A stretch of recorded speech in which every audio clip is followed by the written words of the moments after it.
বন্ধুরা, ইন্ডিয়ান আর্মির তরফ থেকে যে তোমাদের অগ্নিবীরের ভ্যাকান্সি বার হয়েছিল তার পরীক্ষা চলছে। পরীক্ষা তোমাদের 22 তারিখ থেকে 22শে এপ্রিল থেকে তোমাদের পরীক্ষা শুরু হয়েছে এবং পরীক্ষা তোমাদের চলবে। তোমরা এখানে দেখতে পাচ্ছ লাস্ট শিডিউল ডেট 3 মে, অর্থাৎ 3 মে পর্যন্ত কিন্তু তোমাদের পরীক্ষা চলবে। 3 মে পরীক্ষা রয়েছে। তোমরা দেখতে পাচ্ছ ক্লার্কের পরীক্ষা রয়েছে শেষ দিন, এবং শেষ দিন ক্লার্কের পরীক্ষা প্রথম শিফট এবং সেকেন্ড শিফট পরীক্ষা হয়ে যাবে এবং 3 মে কিন্তু তোমাদের পরীক্ষা শেষ হয়ে যাবে অল পোস্ট। তো দেখো, অগ্নিবীর জেনারেল ডিউটির প্রথমে পরীক্ষা হচ্ছে, অর্থাৎ তাদের পরীক্ষা যেটা সেটা কিন্তু 22 তারিখ থেকে শুরু হয়েছে এবং 29 তারিখ পর্যন্ত তাদের পরীক্ষা চলবে এবং বাকি অন্যান্য পোস্টের 29 তারিখের পর থেকে শুরু হবে। তো যাই হোক না কেন, পরীক্ষার যে শিডিউল সেই শিডিউল অনুসারে কিন্তু তোমাদের পরীক্ষা হবে। কোনো রকমভাবে কিন্তু তোমাদের শিডিউল পরিবর্তন করা হবে না। এটি কিন্তু ইন্ডিয়ান আর্মির তরফ থেকে সাফ তার অফিসিয়াল ওয়েবসাইটে নোটিফিকেশন পাবলিশ করে বলে দেওয়া হয়েছে। তো এই যে বন্ধুরা, তোমাদের পরীক্ষা হয়ে যাবে। পরীক্ষা হয়ে যাবার পরে পরে কিন্তু তোমাদের রেজাল্ট বার হবে। তো তোমরা প্রচুর পরিমাণে কমেন্ট করছো কি দাদা রেজাল্ট কবে বার হবে। তোমরা জানো যে তোমাদের রেজাল্ট আর্মির তরফ থেকে যে ভ্যাকান্সিগুলো বার হয় সেক্ষেত্রে রেজাল্ট কিন্তু তোমাদের খুব একটা লেট হয় না। তোমরা জানো যখন তোমাদের অফলাইনে পরীক্ষা হতো তখন রেজাল্ট 7 দিনের মধ্যে কিন্তু তোমাদের বার হয়ে যেত, 7 থেকে 10 দিনের মধ্যে। কিন্তু এখন তোমাদের রেজাল্ট কবে বার হবে সেটি তোমাদেরকে বলে দেবো। এবং তোমরা জানো যে অনলাইনে পরীক্ষা হলে অ্যান্সার কি আপলোড হয়ে থাকে, যেমন এসএসসি জিডির ক্ষেত্রে, দিল্লি পুলিশের ক্ষেত্রে যে কোনো পরীক্ষা অনলাইনে হোক না কেন তার অ্যান্সার কি কিন্তু পাবলিশ হয়ে থাকে। তো অ্যান্সার কি তোমাদের পাবলিশ কবে হবে সেটি কিন্তু আমি তোমাদেরকে বলে দেবো। তার সঙ্গে সঙ্গে তোমরা জানো যে তোমাদের অ্যান্সার কির পাশাপাশি রেজাল্টের পর তোমাদের স্কোর কার্ড আপলোড করা হয়ে থাকে, যে তুমি কত মার্ক তোমার হয়েছে বা কত মার্ক তুমি পেয়েছো, এরকম স্কোর কার্ড কিন্তু এসএসসি জিডি দিল্লি পুলিশ বা যে কোনো ভ্যাকান্সি বার হয় সেখানে কিন্তু দেওয়া হয়ে থাকে। তো ইন্ডিয়ান আর্মির তরফ থেকে কিন্তু কি তোমাদের স্কোর কার্ড আপলোড করা হয়ে থাকে সেটিও কিন্তু আমি তোমাদেরকে বলে দেবো। আর কাট অফ আমি তোমাদেরকে বলেছি যে এআরও ভিত্তিক আর্মি রিক্রুটমেন্ট অফিস ভিত্তিক কাট অফ যাবে। তোমার আর্মি রিক্রুটমেন্ট অফিসে যেমন কম্পিটিশন হবে সেই কম্পিটিশন কিন্তু তোমাকে ক্লিয়ার করতে হবে, তবেই তুমি কিন্তু তোমার স্বপ্নটাকে তুমি কিন্তু ফিল আপ করতে পারবে। তো কাট অফ নিয়ে তোমাকে চিন্তা করতে হবে না, আর্মি রিক্রুটমেন্ট অফিস ভিত্তিক কাট অফ যাবে। সেহেতু তোমাকে অল ইন্ডিয়া ফাইট করতে হবে না বা জেডারও ভিত্তিক কিন্তু তোমাকে ফাইট করতে হবে না, এআরও ভিত্তিক কিন্তু তোমার কাট অফ যাবে। তো চলো, মেন যে টপিকগুলো এই ভিডিওর মাধ্যমে শেয়ার করবো সেটি হলো রেজাল্ট, অ্যান্সার কি এবং স্কোর কার্ড তোমরা কবে দেখতে পেয়ে যাবে। তো একদম অফিসিয়ালি একদম আপডেট তোমাদেরকে দেবো। অফিসিয়ালি বলতে যেগুলো আমরা প্রিভিয়াস ইয়ার দেখেছি সেই প্রিভিয়াস ইয়ারকে অ্যানালাইসিস করে তোমাদেরকে আপডেট দেবো। এক্ষেত্রে অফিসিয়ালি কোনো অ্যানাউন্সমেন্ট এখনও তোমাদের করা হয়নি যে তোমাদের কবে রেজাল্ট বার হবে বা কবে অ্যান্সার কি, কবে স্কোর কার্ড দেওয়া হবে। তবে প্রিভিয়াস ইয়ারের যে তোমাদের আপডেটগুলো ছিল সেই হিসাবে কিন্তু আমি তোমাদেরকে আপডেট দেবো। এবং প্রিভিয়াস ইয়ারের যে রুল রয়েছে সেই রুল মারফত কিন্তু তোমাদের এই বছরও কিন্তু সেই রুল অনুসারে কিন্তু তোমাদের পরীক্ষা হচ্ছে। এর আগেও কিন্তু তোমাদের শিডিউল জারি করা হয়েছিল। রেজাল্টের পরে কিন্তু তোমাদের মাঠের শিডিউল, অর্থাৎ তোমাদের কবে কার কোথায় মাঠ হবে, ফিজিক্যাল হবে, কোন গ্রাউন্ডে তোমাদের ফিজিক্যাল হবে, এরকম তোমরা একটা পিডিএফ দেখতে পেয়ে যাবে। সেখানে তোমরা কিন্তু গ্রাউন্ড ডিটেলস এবং কবে তোমাদের কোন গ্রাউন্ডে তোমাদের এক্সাম হবে অর্থাৎ র্যালি হবে সেটাও কিন্তু তোমরা এরকম শিডিউল আপলোড করে দেওয়া হবে। সেই শিডিউল অনুসারে তোমরা কিন্তু অ্যাডমিট কার্ড পেয়ে যাবে এবং সেই অ্যাডমিট কার্ড নিয়ে তোমাদেরকে গ্রাউন্ডে যেতে হবে। তো সব কিছু একের পর এক আপডেট তোমরা কিন্তু আমাদের চ্যানেল থেকে পেয়ে যাবে। তো অবশ্যই চ্যানেলটাকে সাবস্ক্রাইব করে নাও। ভিডিও যদি ভালো লাগে, কন্টেন্ট যদি ভালো লাগে তো অবশ্যই কন্টেন্টটাকে লাইক করে দিও। তো চলো মেন টপিকে যাওয়া যাক। তো বন্ধুরা, প্রথমে আমি তোমাদেরকে বলে দিচ্ছি অ্যান্সার কি। তোমরা জানো যে পরীক্ষার পর অ্যান্সার কি পাবলিশ হয় রেজাল্টের পূর্বে। তো অ্যান্সার কি তোমাদের কি পাবলিশ হবে, কবে অ্যান্সার কি তোমাদের জারি হবে। দেখো, তোমাদেরকে বলে দিচ্ছি ইন্ডিয়ান এয়ারফোর্স এবং ইন্ডিয়ান নেভি এবং ইন্ডিয়ান আর্মিতে কোনো প্রকার অ্যান্সার কি তারা কিন্তু পাবলিশ করে না। এর আগে যখন তোমাদের অফলাইনে পরীক্ষা হতো তখনও কিন্তু কোনো প্রকার কোয়েশ্চেন তারা হাতে দিত না, তারা কিন্তু কোয়েশ্চেন জমা নিয়ে নিত। এবং অনলাইনে যে এর আগের বছর অর্থাৎ 2023 থেকে অনলাইনে পরীক্ষা হচ্ছে সেহেতু তারা কিন্তু অ্যান্সার কি পাবলিশ করে না। অ্যান্সার কি তারা কিন্তু তাদের প্রাইভেট করে রাখে, অর্থাৎ তাদের কাছে সিকিউরিটি হিসাবে তারা কিন্তু তাদের কোয়েশ্চেনপত্র কাউকে কিন্তু দিয়ে থাকে না, অর্থাৎ তাদের কাছে কিন্তু প্রাইভেসি হিসাবে রেখে দেয়। তো তোমাদের অ্যান্সার কি কিন্তু তোমাদের আপলোড করা হবে না, ওকে। বা অ্যান্সার কি তোমরা কিন্তু দেখতে পাবে না, ডাইরেক্ট তোমরা কি হবে, ডাইরেক্ট তোমরা কিন্তু রেজাল্ট দেখতে পাবে, ওকে। রেজাল্ট তোমাদের পিডিএফ জারি করে দেবে, সেখানে তুমি তোমার রোল নাম্বার সার্চ করে দেখতে পাবে যে তুমি পাস করেছো না ফেল করেছো।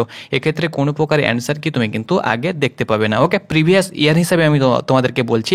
এবং ইন্ডিয়ান নেভি, এয়ারফোর্সে এবং আর্মিতে এটা কিন্তু হয়ে থাকে, সেই জন্য আমি তোমাদেরকে বলছি কোনো প্রকার তোমরা কিন্তু অ্যান্সার কি দেখতে পাবে না, ওকে।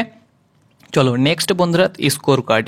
তো দেখো বন্ধুরা, আর্মির ক্ষেত্রে কোনো প্রকার স্কোর কার্ড কিন্তু আপলোড করা হয়ে থাকে না।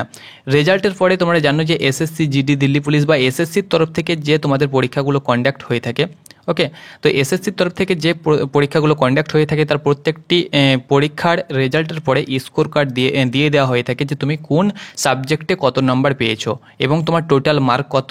বর্ডার ডিস্ট্রিক্ট হলে বর্ডার ডিস্ট্রিক্টের যে বোনাস মার্ক, এনসিসি থাকলে এনসিসির যে বোনাস মার্ক, টোটাল সব কিছু যোগ করে কিন্তু তোমার স্কোর কার্ড পাবলিশ হয়ে থাকে। তো আর্মির ক্ষেত্রে এক্ষেত্রে কোনো প্রকার তোমাদের স্কোর কার্ড কিন্তু আপলোড করা হয় না। প্রিভিয়াস ইয়ারে কোনো প্রকার স্কোর কার্ড আপলোড করা হয়নি এবং এই বছরে কিন্তু কোনো প্রকার তোমাদের স্কোর কার্ড তোমরা দেখতে পাবে না। তুমি যদি এনসিসি হয়ে থাকো, তোমার যদি রিলেশন সার্টিফিকেট থেকে থাকে বা তুমি যদি স্পোর্টসম্যান হয়ে থাকো, সেগুলো কিন্তু তুমি অনলাইন অ্যাপ্লিকেশন করার সময় অবশ্যই তুমি সিলেক্ট করেছো এবং সেগুলো কিন্তু তোমাকে গ্রাউন্ডে সাবমিট করতে হবে ব্যাস। এবং সেক্ষেত্রে তুমি বোনাস মার্ক পেয়ে যাবে, কিন্তু কোনোরকমভাবে তারা এগুলো পাবলিশ করে না। ওকে, এগুলো কিন্তু প্রাইভেসি হিসাবে তাদের কাছে রেখে দেয়। তো স্কোর কার্ড তোমরা কিন্তু দেখতে পাবে না। ওকে, তোমার কত নাম্বার তুমি পেয়েছো বা কত নাম্বার তোমার যোগ হয়েছে সব কিছু ওদের কাছে থাকবে, কিন্তু সেটা তারা কিন্তু লিঙ্ক মারফত পাবলিশ করে না। ওকে, সব কিছু হিসাব তাদের কাছে ডাটা থাকবে যে তুমি এনসিসি রয়েছে, তোমার এনসিসির বোনাস মার্ক পেয়েছো, এনসিসি বি সি রয়েছে তার বোনাস মার্ক পেয়েছো, আইটিআই করা থাকলে টেকনিক্যালের ক্ষেত্রে বোনাস মার্ক পাবে, তোমার যদি স্পোর্টসম্যান হয়ে থাকো তার ক্ষেত্রে বোনাস মার্ক পাবে। তোমাকে সব কিছু বোনাস মার্ক দেওয়া হবে, কিন্তু তোমার সেগুলো কিন্তু তারা স্কোর কার্ড লিঙ্কের মাধ্যমে তুমি কিন্তু দেখতে পাবে না বা পাবলিশ তারা কিন্তু করবে না। ওকে, নেক্সট বন্ধুরা হলো রেজাল্ট বন্ধুরা তোমরা কবে দেখতে পাবে? তো অ্যান্সার কি তোমাদের পাবলিশ হবে না, স্কোর কার্ডও কিন্তু তোমরা দেখতে পাবে না। নর্মালাইজেশন মার্ক তোমাদেরকে বলে দিচ্ছি যে নর্মালাইজেশন মার্ক তোমরা সকলেই নর্মালাইজেশন মার্ক পাবে। হয়তো তোমার শিফট হার্ড ছিল, অন্য শিফট কিন্তু ইজি হতে পারে। তো নর্মালাইজেশন যে মার্ক সেটা কিন্তু সকলকেই দেওয়া হবে, কিন্তু সেটাও কিন্তু তোমরা দেখতে পাবে না যে তুমি কত নর্মালাইজেশন মার্ক তোমাকে দেওয়া হয়েছে। সিবিটি এক্সাম হলেই কিন্তু নর্মালাইজেশন মার্ক সকলে পাবে, কম্পিউটার বেসড এক্সাম হলেই নর্মালাইজেশন মার্ক সকলকেই দেওয়া হবে। এটা কিন্তু দেওয়া হয়ে থাকে, এটা কিন্তু রুল, সিবিটি রুল। তো তোমরা সকলেই নর্মালাইজেশন মার্ক, তোমার যদি শিফট হার্ড হয় তো 3 নম্বর, 4 নম্বর, 5 নম্বর, জ নম্বর হোক না কেন তুমি পাবে, কিন্তু সেটা তুমি দেখতে পাবে না। তোমাদেরকে আগেই বলেছি যে অনেক কিছু ইন্ডিয়ান আর্মির যে রুল রয়েছে সেই রুল অনুসারে কিন্তু তারা অনেক কিছু প্রাইভেসি হিসাবে রেখে দেয়, কিছু কিছু তারা কিন্তু পাবলিশ করে না। তো মেন হলো তোমাদেরকে বলে দিচ্ছি ডাইরেক্ট তোমরা রেজাল্ট দেখতে পেয়ে যাবে। এআরও ভিত্তিক তোমাদের পিডিএফ জারি হয়ে যাবে, সেখানে তোমার নাম থাকবে, রোল নাম্বার, সেটা কিন্তু তোমাকে দেখতে হবে ব্যাস। তারপরে তোমরা গ্রাউন্ডে যাবে, ফিজিক্যাল হয়ে যাবে, ফিজিক্যাল মেডিকেল হয়ে যাবে, তারপরে কিন্তু আবার ফাইনাল মেরিট লিস্টে দেখতে পাবে। তো এই দুটো লিস্ট তোমাদের জারি হবে, আর এক্সট্রা কোনো প্রকার লিঙ্ক বা কোনো প্রকার অ্যান্সার কি তারপরে স্কোর কার্ড এগুলো কিন্তু তোমরা দেখতে পাবে না। তো মেন হলো যে রেজাল্ট তোমাদের কবে বার হবে। তো রেজাল্ট আমি তোমাদেরকে বলে দিচ্ছি 3 তারিখ তোমাদের পরীক্ষা শেষ হয়ে যাচ্ছে। নেক্সট মাসের 3 থেকে 15 তারিখের মধ্যে তোমরা আশা করছি রেজাল্ট দেখতে পেয়ে যাবে।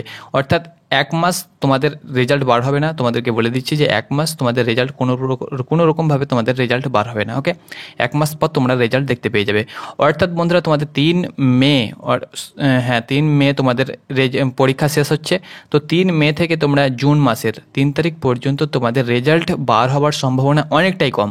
অর্থাৎ 90% বন্ধুরা রেজাল্ট বার হওয়ার সম্ভাবনা কম। তোমাদের 3 মে পর থেকে কিন্তু 3 মের পর তোমাদের রেজাল্ট বার হয়ে যাবে আশা রাখছি, যেহেতু তোমাদের ভোট রয়েছে, তারপরে ভোট কাউন্টিং রয়েছে, ইলেকশন, তোমরা জানো যে ইলেকশনের রেজাল্ট তোমাদের বার হবে। এই জন্য তোমাদের রেজাল্ট কিন্তু এই বছর একটু হলেও কিন্তু ডিলে হতে পারে। তো তোমাদের 3 মে পর থেকে যে কোনো মুহূর্তে তোমাদের রেজাল্ট বার হবে। ওকে, তবে তোমাদের ভোট কাউন্টিংয়ের আগে কিন্তু রেজাল্ট বার হওয়ার সম্ভাবনা অনেকটাই কম। যদি ভোট না থাকতো তাহলে 1 মাস পরে কিন্তু রেজাল্ট তোমাদের বার হয়ে যেত। যেহেতু ভোট রয়েছে এবং কাউন্টিং রয়েছে, ভোট, নতুন সরকার আসার সম্ভাবনা রয়েছে, বা যেই সরকার আসুক না কেন নতুনভাবে কিন্তু সব কিছু আবার নতুনভাবে শুরু হবে। সেই হিসাবে কিন্তু তোমাদের রেজাল্ট একটু হলেও ডিলে হবে ভোটের জন্য, কিন্তু খুব একটা কিন্তু ডিলে হবে না। এই জন্য তোমাদের যে পরীক্ষা সেটা কিন্তু অগ্রিম করিয়ে নেওয়া হলো। তো এটি ছিল বন্ধুরা আপডেট, তোমরা ডাইরেক্ট রেজাল্ট দেখতে পেয়ে যাবে, কোনো প্রকার অ্যান্সার কি বা তোমরা স্কোর কার্ড বা তোমরা কোনো প্রকার নর্মালাইজেশন মার্ক কিন্তু দেখতে পাবে না। যেগুলো তোমরা সাবমিট করেছো সব কিছু তোমরা তার বোনাস মার্ক পাবে, কিন্তু সেগুলো তোমরা কিন্তু পাবলিশ করা হবে না, বা সেগুলো তোমরা কিন্তু লিঙ্কের মাধ্যমে দেখতে পাবে না, যেটা এসএসসির ক্ষেত্রে হয়ে থাকে। তো এটি ছিল আপডেট, তোমরা ওয়েট করো 1 মাস, 1 মাসের পর কিন্তু যে কোনো মুহূর্তে তোমাদের রেজাল্ট বার হয়ে যাবে। তো এটি ছিল আপডেট, ধন্যবাদ।